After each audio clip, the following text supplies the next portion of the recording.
So I am here with Mike Weir. You even have It's a simulated golf golf ball. It's actually it's a stress squeezy ball, and it could be used as your golf ball if you really need a big golf ball in case you miss it every time you hit it. So do a lot of people say to you, Mike Weir, are you related to the golfer? Yeah, they do actually, and then they're disappointed when they meet me because if they know who Mike Weir is, I don't look like him. So. No. Do you have his money though? No. Oh, but I'm 2 years that, older. I'm oh, 2 you're years 2 years older, older, so I have rights to the name. Yeah. Right on, right on. Okay, so we're going to talk a little bit about wellness in the workplace, and that's mostly because I know that you're on board with HEPAC. You volunteer your time and your talents with an organization because you believe in it. But I'm just wondering, your workplace also believes in it because it allows you that time to do that. So, why is that important? Well, the first thing that comes to mind is that in my previous role in a different position or a different industry, what used to frustrate me is that people would take their lunch and eat it at their desk. It used to just frustrate me. And they say, well, I do don't that have all the time. They So say, well, I I'm don't sorry. have time to go and have lunch. I said, okay, I'm not saying that you have to go out and buy your lunch every day, but remove yourself from that environment for 10 or 15 minutes. Take a walk around the building. Just get away from your space and sort of get, rejuvenate it and come back refreshed and renewed. Why is that important? Well, I think it's going to help with the stress levels automatically. A lot of times we hide behind the computer. We hide behind emails. We don't have that face-to-face anymore like we used to. So we need to have that break away from the computer, go and see somebody, talk about something totally different, and just be refreshed. And I think that, it's going to increase your vitality. I really think that, it's... How do you convince companies to do that? How do you convince employees that it's okay, and how do you convince companies they should push for that? Well, I think it starts at the head. And I was a firm believer of, okay, if you don't take an hour for lunch, take a half an hour, but just remove yourself from that environment for 15 or 20 minutes. And the environment, of course, is your workspace. Yeah. Because, we just get so inundated with timelines, with life, with pressures, and we get frustrated. And then what happens is we go home at night with migraines. We go home at night sick to our stomach because we had nothing to eat. We lived off coffee and caffeine all day to keep us going. So it starts and you're at the probably head. Not a very good person to be at home with. In that well, no, that's right. too. You're grouchy, and then you're on a high because you filled yourself with so much sugar, and then when you come down off that high, you're dead. You're lifeless.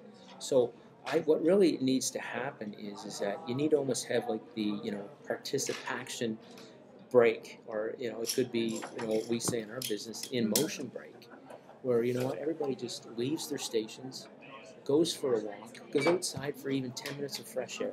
When the warm days come, you need to have that vitamin D boost. If you're not, taking you need vitamin that in the D, winter too. Yeah, if you don't have that vitamin D supplement. So I really think if you take 10 or 15 minutes, then if you brought your lunch break, grab your sandwich with you.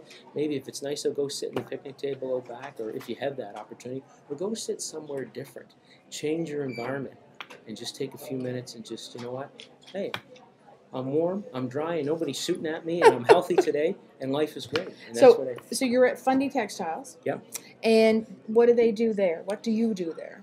And not physically with work, but how do you kind of incorporate that into your day, or how does the company incorporate that into their day? I'm in Moncton. I have a sales office in Moncton. Our head office is in Truro, so I'm pretty much on my own, visiting clients around the Maritimes. So as far as not really part of the head office environment, but the owner is very active. She plays tennis, and she's very conscious of what she eats. And I think that has spilled off into the business how she itself. Kind of creates things, yeah. How she creates or sets the tone, right? I have always been active, not overly active, but sometimes active. The teachers used to say, "You're very active," but not necessarily in a good way. But I've always been active, and one thing that comes to mind as well is family. Like today we're so busy. We're running through the drive-thrus to feed our kids because Johnny's got to go to hockey and Becky's got to go to basketball and Jillian's got to go to swimming. We're very busy. Yeah, we're all in motion. We're all active. But I really think we're too busy sometimes. You know, how many nights? Not a good active. Yeah, not a good way, active, yeah. right? You know, how many nights a week does a family sit down and have a meal together? Should it be 5 nights, 4 nights? I don't know. You'd be surprised. Maybe it's only 1 or 2 nights a week. So I think the family is really important. I think you need to get back to some of the basics, you know, of having a meal, doing things as a family. And I think it's going to help you, you know, in your day-to-day job. You know, it's going to help you with your, you know, your vitality. Yeah, sounds good. So the purpose of doing all of that obviously is to have healthier employees and possibly more productive employees. Absolutely. How much do you think it works? I think it's very low. I don't have the stats on it, but I think it's very low. And if you look nobody's pushing it, nobody's pushing it, right? And you know, it's interesting. I guess you could just take a look at sick days. Who has the most sick days? Who doesn't? Who, you know, and that'll tell you right there. Who's active and who's isn't? Who's active and who isn't? Yeah. Who is stressed out because they're doing the job of 3 people instead of 1, right? Or they're not taking that in-motion break, where they're leaving their station, going for a walk, doing something different, changing their environment, changing their atmosphere. Really only for a few minutes. Yeah, oh yeah, it's not a half an hour. But it makes a big deal. It could be 10 minutes. I used to do it all the time. I'd get stressed out. I'd leave my environment. I'd go for a walk outside for 10 minutes, and I would just, you know, breathe in the fresh air that we have. And then I come back and I go back after the task that might have frustrated me, or you know, or I get the job done that I couldn't have done without that 10-minute break. So I think we need to take that 5 or 10 minutes, that pause in life, to say, hey, you know what, things are going to be all right. My wife always says, well, you know, nothing stresses you out. You know, you're pretty, you know, even keel, right?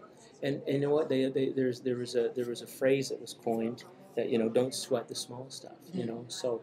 You know, I always find everything works out, but I think you just sometimes need to take that moment and change your environment, change your surroundings, change your atmosphere, and you know, life goes on. In our house, it's more the mantra is that, you know, I'm not a surgeon, I'm not a firefighter, although my husband is, but you know, I don't need to rush and hurry as much as I do based on the fact that nothing that is delayed 5 or 10 or 20 minutes will have anybody, you know, in jeopardy. So that's the thing. Yeah. Thanks so much, Mike. All right, no problem. If you get a chance to meet the golfer, tell him I said hi. Yeah, I did. I've already met him already, but not officially met him. Oh, okay. I was an arm length away from him, but he was too busy playing his game of golf. Oh, yes. That'll be concluded some other time. Thanks again. All right, thanks.